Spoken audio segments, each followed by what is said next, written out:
ចាសសូមគោរពជំរាបសួរបងម៉ាក់ទាំងអស់គ្នាខ្ញុំជឿថាការធ្វើម្ហូបឲ្យកូនតូចញ៉ាំគឺជារឿងដ៏មមាញឹកមួយជាពិសេសនៅពេលដែលអូនចាប់ផ្ដើមញ៉ាំ3ពេលឬក៏ញ៉ាំ3ពេលថែមអាហារសម្រន់2ពេលទៀតគឺការធ្វើម្ហូបរាល់ពេលពិតជារឿងដែលពិបាកក្នុងការធ្វើឲ្យបានណាដូច្នេះហើយភាគច្រើននាងខ្ញុំពឹងទៅលើអាហារដែលកកស្រាប់គ្រាន់តែយកចេញមកពីទូកកបន្ទាប់មកយើងកម្ដៅឡើងវិញគឺអាចដាក់ចានឲ្យកូនញ៉ាំបានហើយជាពិសេសនៅពេលដែលកូននៅទូចគឺគាត់ពិបាកក្នុងការរងចាំយើងធ្វើម្ហូបឲ្យឆ្អិនបានតាន់ពេលណាគឺពេលខ្លះគាត់យំដោយសារចាំយូរជាដើមដូច្នេះហើយម្ហូបនៃកកអាចជួយដោះស្រាយបញ្ហានេះបានច្រើនក្រាស់ក្រែលដែរចាស់លើកនេះនឹងខ្ញុំសូមបង្ហាញជូនពីការវេចខ្ចប់នំ pancake បង្កកទុកដើម្បីទុកឲ្យអូនញ៉ាំនៅ2ពេលឬក៏3ពេលក្រោយទៀតឬក៏ទុកធ្វើជាអាហារសម្រន់ក៏បានដូចគ្នា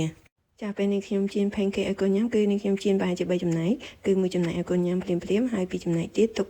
បង្កកសម្រាប់ទុកញ៉ាំនៅថ្ងៃក្រោយហើយនេះខ្ញុំមាន pancake ដែលជៀនឲ្យខ្លះ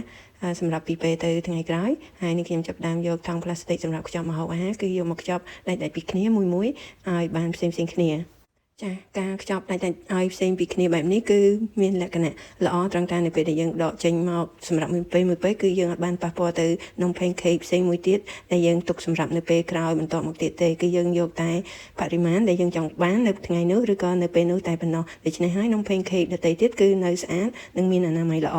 ចាហើយនៅពេលដែលនំ pancake នៅដាច់ពីគ្នាយ៉ាងដូចនេះគឺយើងងាយស្រួលក្នុងការយកចេញពីទូកកនៅក្នុងបរិមាណដែលយើងចង់បានណាគឺបើយើងចង់បាន2បន្ទះគឺយើងយកចេញមក2បន្ទះបើយើងចង់បាន3បន្ទះគឺយើងយកចេញមក3បន្ទះគឺងាយស្រួលដោយនំ cake នេះគឺអត់នៅជាប់គ្នាទេ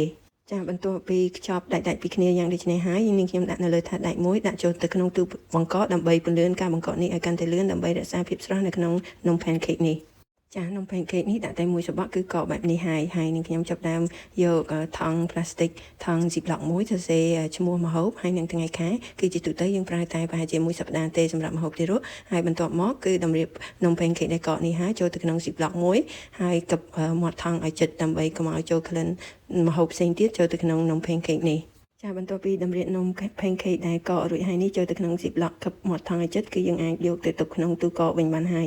ការធ្វើបែបនេះធ្វើឲ្យ pancake អត់មានជាប់គ្នាហើយនៅពេលដែលយើងយកចេញមកចំនួន2បន្ទះឬ3បន្ទះក្នុងមួយពេលគឺអត់មានប៉ះពាល់ pancake ដទៃទេចា pancake នេះស្ថិតនៅក្នុងទូកកតែអត់មានស្អិតជាប់គ្នាទេគឺងាយស្រួលក្នុងការដកមកមួយបន្ទះឬក៏ពីរបន្ទះតាមតម្រូវការជាក់ស្ដែងចាធ្វើយ៉ាងនេះគឺងាយស្រួលក្នុងការដកម្ហូបដែលចម្អិនហើយយកមកប្រើប្រាស់ហើយថែមទាំងមានអាហារដែលមានគុណភាពនិងអនាម័យល្អថែមទៀតផងតែបងគិតយ៉ាងដូចនេះដែរទេសូមអរគុណ